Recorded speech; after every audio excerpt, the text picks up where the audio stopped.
అనగనగా ఒక ఊళ్ళో ఈగ ఉందిట. ఈగ తెలుసు కదా, కుడుతూ ఉంటుంది దామ ఈగ, ఇలాంటి ఈగ, పెద్ద ఈగ అనమాట. ఆ ఈగ ఇల్లు ఎలుక్కుంటూను పేరు మర్చిపోయిందట, దాని పేరు మర్చిపోయింది.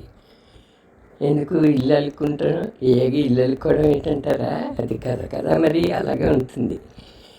ఈగ ఇల్లు అల్లుకుంటూ పేరు మర్చిపోయేటప్పటికి గబగబా అక్కడ అలుగుడ్డ అక్కడ పడేసి గబగబా వీధిలోకి పరిగెత్తుకెళ్ళి, అయ్యో నా పేరు మర్చిపోయాను, ఎవరికైనా తెలిస్తే చెప్పరా అని అడిగిందిట. నాకేం తెలుసు, ఈ ఊళ్ళో పేదరాశి పెద్దమ్మ ఉంది, పెద్దమ్మని అడగండి అందిట. అనేటప్పటికీ పెద్దమ్మ దగ్గరికి వెళ్ళింది. పెద్దమ్మ నేను ఇల్లు అల్లుకుంటూ నా పేరు మర్చిపోయినట్టు అతగాను, నా పేరేమిటో చెప్పవా అందిట. అనేటప్పటికీ పెద్దమ్మ అందిట, నాకేం తెలుసు, నా కడుపులో ఉన్న పిల్లాడిని అడుగు అందిట. అనేటప్పటికీ ఈగ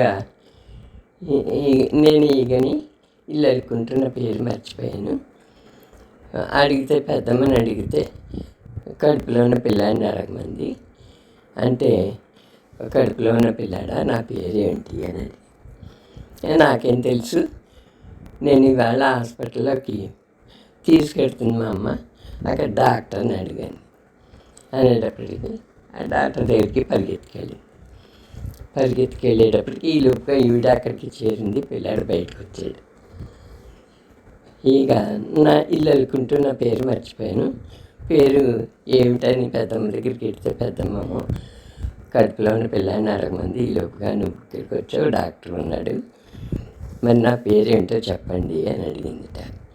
అడిగితేను అక్కడ ఎవడో చెట్టు కొడుతున్నాడు, ఆ చెట్టు కొడుతున్న వాడి దగ్గరికి వెళ్ళి అడుగు, నీ పేరేంటో చెప్తారు అని. సరే అప్పుడేమో పరిగెత్తుకెళ్ళి అక్కడికి వెళ్ళింది. ఈ చెట్టు గంధపు చెట్టు అనమాట. మంచి గంధం చెట్టు కొట్టేస్తున్నాడు ఎవడో.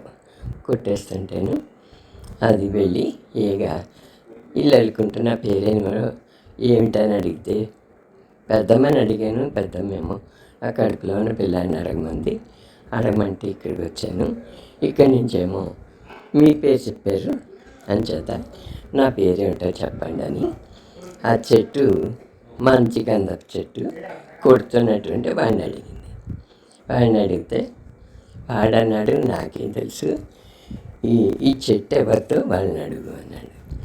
అంటే చెట్టు ఎవరిది అని అడిగితే అక్కడ సైనికుడిని చూపించాడు అనమాట. సైనికుడిని చూపిస్తే ఇక ఏమిటి సైనికుడు, నా పేరేమిటో చెప్పవా అంటే, ఇలాగా నేను ఇల్లు అల్లుకుంటూ పేరు మర్చిపోయాను, నేను పెద్దమ్మని అడిగితే పెద్దమ్మ కొడుకుని అడగమంది, కొడుకుని అడిగాను, ఆ డాక్టర్ని అడగమంది, డాక్టర్ ఏమో ఒకడు అక్కడ చెట్టు కొడుతూ ఉంటాడు, ఆ చెట్టు కొడుతుంటే చెట్టు కొడుతున్న వాడిని అడుగు అని. అప్పుడు అందుకని ఇక్కడికి వచ్చాను అన్నాడు. ఇక్కడికి వస్తే సరే నేను చెట్టు కొడుతున్నాను, నేను ఎక్కిన ఆ గుర్రాన్ని అడుగు, నాకేం తెలియదు అన్నాడు. గుర్రాన్ని అడుగు అంటే అప్పుడేమోను మళ్ళీ ఈగ ఇల్లు అల్లుకుంటూ నేను పేరు మర్చిపోయి పెద్దమ్మని అడిగితే మా పెద్దమ్మ నా కడుపులో ఉన్న పిల్లాన్ని అడిగింది. ఆ పిల్లాన్ని అడిగితే నేను ఇప్పుడు డాక్టర్ ఆఫీస్కి వెళ్తున్నాను, డాక్టర్ని అడిగింది. ఆ డాక్టర్ని అడిగితే ఏమో అక్కడ ఎవడో చెట్టు కొడుతున్నాడు కదా, వాడిని అడిగింది. వాడిని అడిగితే నిన్ను అడగమన్నాడు, నేను వచ్చిన గుర్రాన్ని అడగమన్నాడు అంది. అంటే ఆ గుర్రం అంది, నా కడుపులో ఉన్న పిల్లని అడుగు అంది. మళ్ళీ ఈగ ఇల్లు అల్లుకుంటూ పేరు మర్చిపోతే పెద్దమ్మ దగ్గరికి వెళ్ళింది. పెద్దమ్మని అడిగితే పెద్దమ్మ కడుపులో ఉన్న పిల్లాడిని అడగమంది. పిల్లాడేమో నాకేం తెలుసు, నా హాస్పిటల్లో ఉంటాను, అప్పుడు డాక్టర్ని అడిగింది. డాక్టర్ ఏమో అక్కడ ఒకటి చెట్టు కొడుతున్నాడు చూడు, వాడిని అడిగింది. వాడేమో నేను వచ్చిన గుర్రాన్ని అడగమన్నాడు, మరి గుర్రమేమో నా కడుపులో పిల్లని అడగమంది అంది. మళ్ళీ పిల్లకి ఈ సోదంతా మళ్ళీ పిల్లకి చెప్పి ఏది ఇళ్ళలు కూడా పేరు మర్చిపోవడం, డాక్టర్ని అడగడం, ఇదన్నీ చెప్పిందనమాట. చెప్పి అడిగేటప్పటికి ఆ గుర్రపిల్ల ఏముంది, నీ పేరు కదా అందుట. ఎలా నవ్వింది, అని నవ్వింది అనమాట. నవ్వేసి నీ పేరు కదా అందుట. ఇలాంటి చిన్న కథలు వాళ్ళకి మెమరీ పవర్ పెంచుతాయి. ఇందాక కథ కూడా అంతే, అది చిలక పాయసం వండుకోవడం కథ అంతే, ఈ కథ అంతే.